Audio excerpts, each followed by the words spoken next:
Do you need real estate experience to come in and be a successful land flipper? We have engineers in here, we have doctors in here, we have teachers in here, we have pilots in here. There's no clear-cut like winner type of person. There's a type of person, not type of occupation though. I was a college basketball coach, he was an outside salespeople. We didn't have real estate experience. Now the people who come in and they're doing deals and wholesaling, they come in and they absolutely crush it because wholesaling houses is more competitive. So these people who are doing deals and wholesaling, they come in and like land flipping's easy. Hey everybody, welcome back to the Real Estate Investing Podcast. I'm your host, Ron Apke, and today we are going to talk about something that we are constantly getting asked, and that is, do you need real estate experience to come in and be a successful land flipper? And not even do you need, like, is it helpful? We'll talk about in this episode, but we have so many people. I talk to so many prospective people who are looking to get in this business, and they're concerned because they're coming from X occupation and they don't have real estate experience. They haven't done that. But that's all we're going to talk. That's what we're going to talk about today. I think it's really important to kind of see the types of people that are successful, the types of people that maybe aren't successful, and everything in between we're going to talk about. But first, getting into my background, where I came from, I had one rental property and I also bought a primary residence. So those are the two real estate transactions that I'd done in my life. And we came into land flipping. I was a college basketball coach at the time. I was taking phone calls from sellers when I was on the road traveling for basketball, on the road recruiting, all this different types of stuff. I was a college basketball coach, a full-time college basketball coach. Hours were absolutely insane. It was way more than a 9-to-5. While it was different where I maybe had some more gaps than a 9-to-5 with my traveling, with my recruiting, with all this stuff, it was easily 60 hours a week. At its peak, off season, maybe a little bit less, but during the season is when I really started this business, honestly, the land flipping business, and it was 60, 70 hours a week without a doubt. I don't think there's any doubt about it, and hours were crazy. So that's what I was doing when I got in land flipping, and it was just a mindset, honestly, that myself and my brother Daniel, my partner, had when we came in. Like, we were just going to make it work. He was working a full-time job, probably 40 hours a week as well. So we just had to learn. We had to grind. We knew we had to work extra hours after hours. And it was just, it was a mindset thing. Like, I think if we wanted to make excuses for ourselves why we weren't going to make the business work, I think we definitely could have, and we could have got out of the business. But that we knew that wasn't what's best for us. So we just worked. We worked. We obviously, having two people do this business can help for sure. But I was a college basketball coach. He was an outside salespeople. We didn't have real estate experience, really.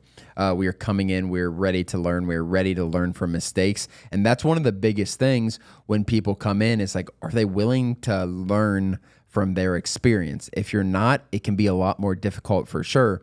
Where yeah, you have you get education from us. If you're getting education, you get education from YouTube. Wherever you're getting education from, you cannot avoid learning mistakes. Like, you cannot avoid mistakes in this business completely. There are going to be mistakes that you make, whether it's pricing accounting, whether it's speed of something, whatever the situation is, saying no to a deal you should have said yes to, saying yes to a deal that you should have said no to. There's more expensive mistakes that can happen, and we try to help you avoid those as much as possible, but mistakes happen. Some kind of small mistake is going to cost you some money, but what can you get from that mistake? What are you going to learn from those mistakes? And that is the most important thing to move you forward. So going to the people who have joined our program, the members that are successful, we've tried, honestly, we've tried to narrow it down, like, this type of person is successful, this type of person is not successful. We have engineers in here, we have doctors in here, we have teachers in here, we have pilots in here, everything in between. Like, there's not an occupation that we haven't had come through our program. There's no clear cut, like, winner type of person. There's a type of person, not type of occupation, though. And that's the thing. There's a difference. You have teachers out there who shouldn't be a teacher. Like, that's their occupation, but their skill set is way different than being a teacher. You might have engineers out there who have a salesperson skill set who just haven't tapped into that salesperson skill set. So that's the biggest thing is it's more the skills and characteristics you're bringing in instead of the occupation. People choose occupations for weird reasons. You got to realize in the United States, we're choosing when we're 18, a lot of people change majors, obviously, but when you're 18, you're going into college, you're asked to basically decide what you're going to do. That major is very, very important. So you go in and you choose to be an engineering major or something like that. Like if you change, you're probably going to be there an extra year or two. If you change your junior year or something like that. So you're 18 years old. I wanted to be a pharmacist. Like that's what I wanted to be. And looking back at that, like I thought I was crazy. And by the time I was a junior in college, I thought that was crazy. So I had to switch things up. I had overload my classes so I could graduate in 4 years because I not completely switched, but I switched. I have a chemistry degree. No one on the street is walking by me, talking to me for 10 minutes and being like, oh yeah, you're definitely a scientist. No one's saying that to me. And that's because we choose, you're supposed to choose in the United States, like your occupation for the next 40 years when you're 18 years old. And it's silly, it's crazy. But that's why the point of this whole little rant is occupation a lot of times doesn't line up with the person's characteristics or skill set. So when we have a teacher come in, an engineer come in, like, yeah, you would think a teacher, I don't even know, teachers have so many different skill sets beyond it, but an engineer you would think would be more data minded. And then they come in and they're killer salespeople. So that's why we haven't really been able to see different occupations come in and kind of line them up with success rate because it just differs. Like it is more characteristic. Are you consistent? Are you willing to learn from your mistakes? All these different characteristics. Bringing in skills, like bringing in a salesperson type of skill is important for sure. Bringing in, you don't need to, but I mean, the willingness to sell is important. You're going to be talking to sellers, you're going to be talking to buyers, everything like that. And then also just like the grit of being a business owner. Like this is a entrepreneurship venture. This is you're owning a business. You're responsible for your own stuff. Like there's a lot of grit. There's going to be hard days for sure. And those characteristics, being able to fight through tough times, being able to be consistent through tough times is so, so important. So finally, I wanted to get into, we talked about people who are coming in without real estate experience. Let's talk about people who come in with real estate experience. And the number one type of people, or the number one group of people who come in from real estate is wholesalers. And you have two groups of wholesalers. You have group A, and they're doing 2-3 deals a month. They're not making the money they want from wholesaling, but they do know how to do deals. They do know how to find deals. They come in.